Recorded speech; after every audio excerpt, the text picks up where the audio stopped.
Hello everyone, welcome to my channel. My name is Bruce and today I'm going to be talking about two pens from the Parker Pen Company that are, one's made in the UK and one's made in the US. Let's start off with this modern one. This is a modern Parker fountain pen. This is a cartridge converter or cartridge fountain pen. It can hold quite a lot of ink with a cartridge because of the length. And the ink in it currently is Mont Blanc Petrol Blue. This pen has a broad, which you can tell by beneath the feed right here. It's hard to see on the video. And it has a 14 karat broad nib with some, it says Parker, and it has some scroll work on it. This pen is in a blue color with black and gold trim. And I find it writes pretty well. It writes remarkably smooth, and it has a plastic feed. If I were to guess, this pen costs about $50, which for a fountain pen is not too bad. Now let's move on to this 1948 Parker 51 Vacuumatic.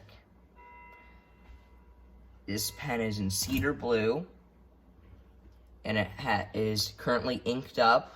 This is a 51 standard. This has a 14 karat fine nib with a ebonite feed. It's hard to see because this is the blue color. Here's the ebonite feed.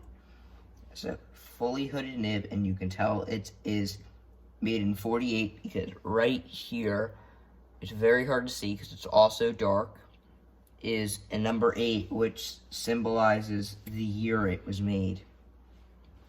This has a luster alloy cap on it with a pearl jewel, and it has a blue diamond clip on it, and it is gold plated. Here's the Vacuumatic pump in the back. I currently filled it this morning. There's the Vacuumatic pump. Let's screw the blind cap back on. And each of these pens are pop caps, but this one is a friction. It uses friction, and this one uses a click latch.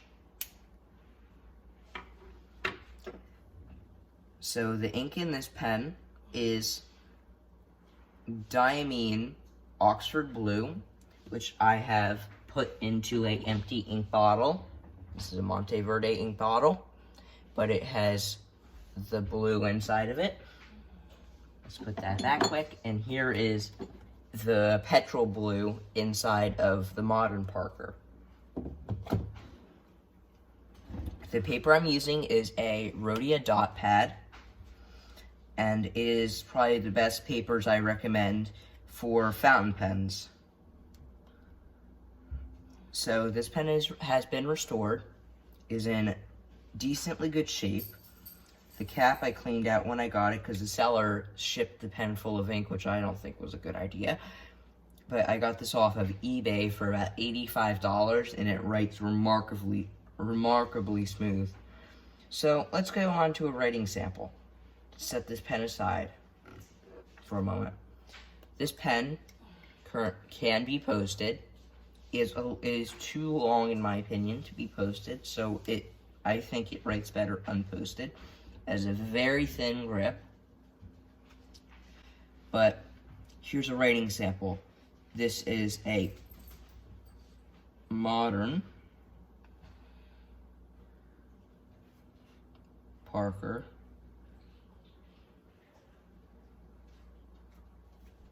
it's made in the UK.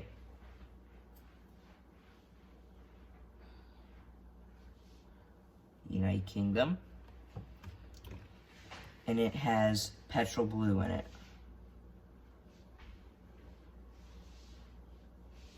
which is a nice dark and shading light blue ink. Let's set this pen aside. Now for the 1948 Parker 51 Vacuumatic. This is a Parker 51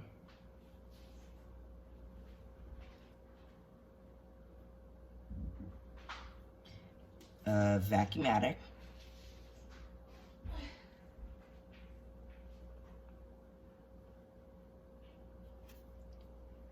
And cedar blue.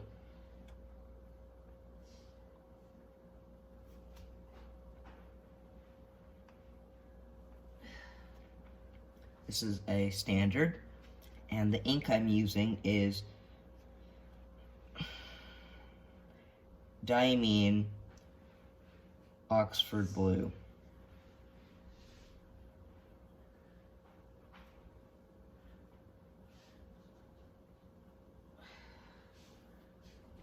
The Parker 51. So I find this pen writes very smooth. This pen can also be posted. I do not recommend it because it has a metal insert in the cap, so it will scratch the pen up.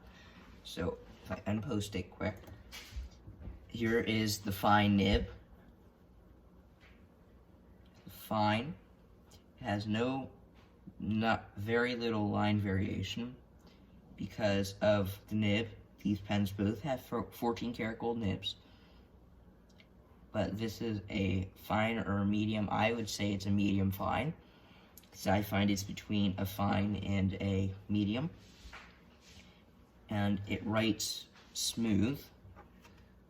I think I got a good deal on it. And this has a broad nib, so you get a broader line. This has a little bit of flex, but it's a very rigid nib. It writes a little bit on the dry side, a little bit on the wet side, and same for this writes on the wet side. I find that they both hold a ton of ink, and I think that these are both great pens. They both have the signature Parker Arrow clip. This one is a more yellow gold, but I really enjoy using these pens. Please like and subscribe to my channel and hit the bell icon. My name is Bruce, and thanks for watching.